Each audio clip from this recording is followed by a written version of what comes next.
Hora de falar sobre o São Paulo para responder se o tricolor pode ter um aporte milionário a partir de ajuda de investidores capitaneados por Diego Fernandes. Você não está associando o nome à pessoa? Esse é um empresário que ajudou a colocar Carlo Ancelotti na seleção brasileira. Nesse domingo, o Gabriel Sá, que é setorista do São Paulo, contou que o Diego Fernandes, torcedor do São Paulo, está no mercado em busca de investidores nacionais e internacionais. A ideia é fazer um pool para que esses caras coloquem dinheiro no São Paulo e assumam o comando do tricolor. O Diego é São Paulino e fundador da O8 Partners. Importante registrar que essa notícia mexeu com torcedores do São Paulo. O tricolor passa por enormes dificuldades financeiras e a perspectiva de entrada de dinheiro mexeu com todo mundo. Mas conversei com o presidente Júlio Casares, que descartou por completo qualquer possibilidade de parceria ou de investimento a partir do Diego Fernandes. O presidente do São Paulo chegou a dizer, abre aspas, história sem pé nem cabeça, pode descartar por completo. Pois bem, então descartemos o assunto e lembremos que o São Paulo hoje tem conversas avançadas para a construção de um fundo em Cotia, que pretende captar pelo menos 350 milhões de reais. O projeto já foi aprovado pelo Conselho de Administração do São Paulo e nos próximos dias será votado no Conselho Deliberativo. Júlio Casares tem se incumbido de apresentar o projeto para todos os membros do Conselho antes de ele ser votado. Só para arrematar, também surgiu recentemente a história de que uma empresa anônima estaria disposta a colocar R$1 bilhão no São Paulo para quitação das dívidas. São Paulo avaliou os prós e contras e entendeu a oferta como extremamente arriscada, até porque as garantias oferecidas por essa empresa eram de papéis podres do Banco do Brasil. Outra história completamente descartada, foco total na consolidação desse fundo, que pretende fazer de Cotia um dos maiores captadores de jogadores da base no futebol mundial. E você curtiu o vídeo, não esquece de deixar like e de se inscrever no canal. Quero falar agora sobre o São Paulo, mas especificamente de Luciano. O atacante virou vilão do torcedor do São Paulo. Logo, o Luciano, que colecionou durante bastante tempo o status de ídolo do mesmo torcedor são paulino. E essa guinada, essa virada, essa debandada, essa queda no perfil e no moral do Luciano passa muito pelo que ele fez, ou melhor, pelo que ele não fez nos 2 jogos contra a LDU. Tanto na altitude de Quito quanto no Morumbi, ele perdeu pelo menos 4 chances claríssimas, que se tivessem convertido, certamente teriam mudado o destino da eliminação tricolor nas quartas de final da Libertadores da América. Luciano perdeu gols muito feitos, e isso irritou demais o torcedor. Nas redes sociais, uma enxurrada de críticas. Para piorar, o Miller, que já foi jogador do São Paulo e ídolo do torcedor, escancarou a realidade, na opinião dele, a respeito do Luciano, afirmando que o Luciano não tem nível para ser ídolo do torcedor do São Paulo, jogador de qualidade bastante discutível. Temporada do Luciano de 44 jogos, 11 gols e 6 assistências. Jogador de 32 anos de idade que não marca 12 partidas. É o maior jejum de gols da carreira dele, a última vez que ele balançou as redes em 24 de julho contra o Juventude. O contrato do Luciano se encerra em dezembro de 2026, ele ganha R$600 mil por mês. Pergunta que eu deixo para você.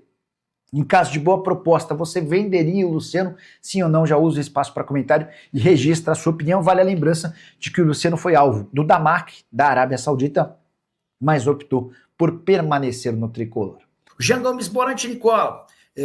Faltam quantos jogos para o Bahia ter a obrigação de comprar o Rodrigo Nestor? A gente pode fazer essa conta junto, né? Quer ver? Deixa eu aproveitar esse ensejo. Rodrigo Nestor. Vou até levantar aqui nas minhas anotações, porque a gente já faz o pacote completo. O Bahia pegou o Rodrigo Nestor por empréstimo, e esse empréstimo tem uma cláusula que torna o negócio obrigatório, desde que ele bata uma meta aqui, ó, descobrir a meta de jogos. O Bahia pagou 9 milhões e 400 mil pelo empréstimo, tá? 9,4. Se ele jogar 25 partidas, pelo menos 45 minutos, o Bahia é obrigado a comprá-lo por mais 30 milhões e meio de reais. Então, o número é 25. 25 jogos com pelo menos 45 minutos. Deixa eu ver o que pinta aqui. Estou abrindo a tela do Rodrigo Nestor e a gente já traz essa resposta por aqui, ó. Temporada de 39 jogos para o Nestor, mas como eu disse, não vale qualquer jogo, somente jogos em que ele disputou pelo menos 45 minutos. Aí a gente tem que fazer a conta, ó. 70 minutos, 1, 2, 3, 4, 5, 6, 7, 8, 9, 10, 11, 12, 13, 14, 15, 16, 17, 18, 19, 20, tá? Então, hoje o Nestor tem 20 jogos com pelo menos 45 minutos. Isso significa que, para que ele seja comprado pelo Bahia, ele precisa disputar mais 5 jogos com essas cifras que eu já citei. 30 milhões e meio de reais é quanto o São Paulo teria de direito caso a negociação vá adiante, tá? 20 jogos, faltam 5. O Diego Pedrosa, o Silmar Lima. Boa noite, Nicola. Quem vai sair do São Paulo? Nessa segunda-feira vai haver protesto. Antes do jogo, protesto convocado pela Independente, a partida entre São Paulo e Ceará começa às 8 da noite lá no Morumbi, né? E a principal organizada do São Paulo convocou um protesto contra o presidente Júlio Casares, contra o Carlos Belmonte, contra o Chapecó, contra o médico do São Paulo, contra o preparador físico, enfim, muitos alvos, né? E nesse protesto, eles vão deixar bem claro que são a favor de demissões de conselheiros que lideram o departamento de futebol. Conselheiro que lidera o departamento de futebol é o Carlos Belmonte. E essa pressão que é externa também é interna, tá? Não sei até que ponto e até quando o Júlio Casares vai sustentar a permanência do Belmonte. Então, para responder a tua pergunta, se hoje tivesse alguém para cair, esse alguém certamente seria Carlos Belmonte, beleza? Renato Rosa, boa noite, Nicola. Você acha que o São Paulo consegue uma vaga direta na Libertadores? Júlio Casares fez tudo errado, vendeu os garotos da base para ficar com os velhos, aí não dá. Pois é, para piorar, os velhos que ficaram, todos com condições físicas bastante debilitadas, né? Lucas Moura, Oscar, Luiz Gustavo, Caleri, esses caras juntos custam 6 milhões de reais. E no momento decisivo, nenhum deles ficou à disposição. Só para completar, se o São Paulo consegue vaga direta, eu acho que com o G6 sim, é possível até que esse G6 seja aumentado, passe a virar um G7, talvez até um G8, eu acho que o São Paulo estará na Libertadores da América do ano que vem, tá? Roberto Dino Pereira, membro do canal do Nicola e torcedor do São Paulo. Salve, Nicola! Dá aquela notícia maravilhosa que o São Paulo vendeu seu pacotão geriatra e vai mandar junto o Luciano, Oscar, Alisson e essa patota toda embora. Se montar um time só da base é melhor, não?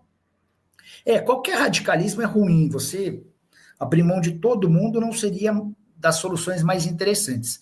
Mas, cara, o custo-benefício do Oscar e do Lucas Moura é um custo-benefício ruim. São caras de enorme história dentro do São Paulo, muito grandes, mas juntos eles custam mais de 4 milhões de reais. Ou na casa dos 4 milhões de reais. É muito dinheiro para caras que não conseguem se manter em forma. Enfim, eu acho que a avaliação a respeito do trabalho deles é ruim, tá bom? Tomás Silva, Nicola, aquele jogador sub-17 do São Paulo, que você disse não ter contrato profissional um tempo atrás. O Nicolas Cauã, se for ele, é muito bom jogador. Alguma novidade sobre isso? Tomás Silva, vamos lá. Eu citei 2 jogadores que tinham contratos de base ainda no São Paulo, né? Contratos de amadores, ou seja, eles não tiveram os contratos renovados. O primeiro deles, pegando aqui a anotação direitinho, peraí, ó. Um é o zagueiro Thiago Moura, tá? Ano 2008. O outro, Nicolas Cauã. Cara, esse Nicolas Cauã, ele tem gols espetaculares. Eu confesso que eu não vi ele jogando. Mas os gols que eu vi, que foram os gols na temporada, todos golaços. Cada um de um jeito. Teve um contra o Botafogo que ele sai driblando o time inteiro, o adversário. Teve outro que ele bateu de bate-pronto, enfim. Não entendi por que o São Paulo não renovou o contrato desse atleta, tendo renovado de outros com menos potencial. Domingos Gonçalves da Silva. Boa noite, Nicola. Alguma notícia do São Paulo depois daquele vexame? Cara, o São Paulo vai precisar concentrar todas as forças na classificação para Libertadores e a Brasileiro. Isso impacta em muito dinheiro para a próxima temporada, tá? Imagino que vai haver uma força-tarefa para que o São Paulo consiga pelo menos a classificação. Jefferson Guimarães e o Seabra, pode cair? Começou bem, agora só caindo de rendimento. Cara, no Red Bull Bragantino a coisa funciona de uma maneira diferente. Há muito menos pressão de torcida, enfim. A Red Bull também não é uma empresa que troca técnico a todo instante. Não estou botando muita fé nessa história não, tá? Ele já viveu momentos de mais crise. Leonardo Prieto, boa noite, Nicola. Uma troca entre Luciano e Hulk seria uma boa para quem? Apesar de salários bem diferentes, eles têm idades e salários bem diferentes. O Hulk é bem mais velho e ganha bem mais. O Hulk ganha 600 mil por mês. Não, o Luciano ganha 600 mil por mês, o Hulk ganha 2 milhões de reais mensais. O São Paulo hoje não tem capacidade para contratar o Hulk, mas respondendo a tua pergunta, eu tenho certeza de que o Galo perderia e o São Paulo ganharia. O Hulk é muito mais jogador do que o Luciano, tá bom? Né? Tem alguma verdade sobre o Belmonte ser demitido do São Paulo e haver mais saídas? Wagner de Souza, há uma possibilidade real. Relação entre Belmonte e Júlio já não é boa há algum tempo. E agora a pressão de torcida organizada e de conselheiros e diretores para que o Belmonte seja demitido, tá? A avaliação é de que o trabalho dele no futebol é muito ruim e acaba impactando em várias outras frentes, como, por exemplo, na presidência, como, por exemplo, na parte financeira, gasta-se muito no São Paulo e, esportivamente falando, o São Paulo não tem sido competitivo. Então, há muita crítica ao trabalho de Carlos Belmonte e companhia. Bora falar agora sobre o São Paulo, com transferência nas próximas semanas, sem render qualquer centavo ao tricolor.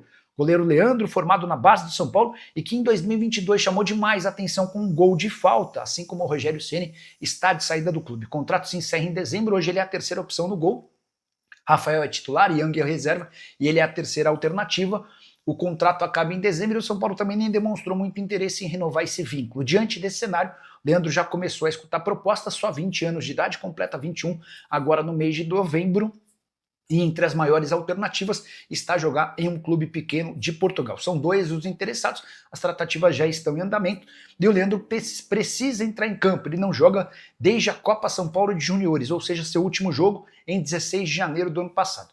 Diante da dificuldade em ver o Leandro prosperar com o Yang e com o Rafael à frente dele, o tricolor topou liberá-lo de graça. Não vai ficar com qualquer compensação financeira. Fala pessoal, estamos aí com atualizações importantes do São Paulo. Se inscreva e ative o sininho para receber mais atualizações do tricolor.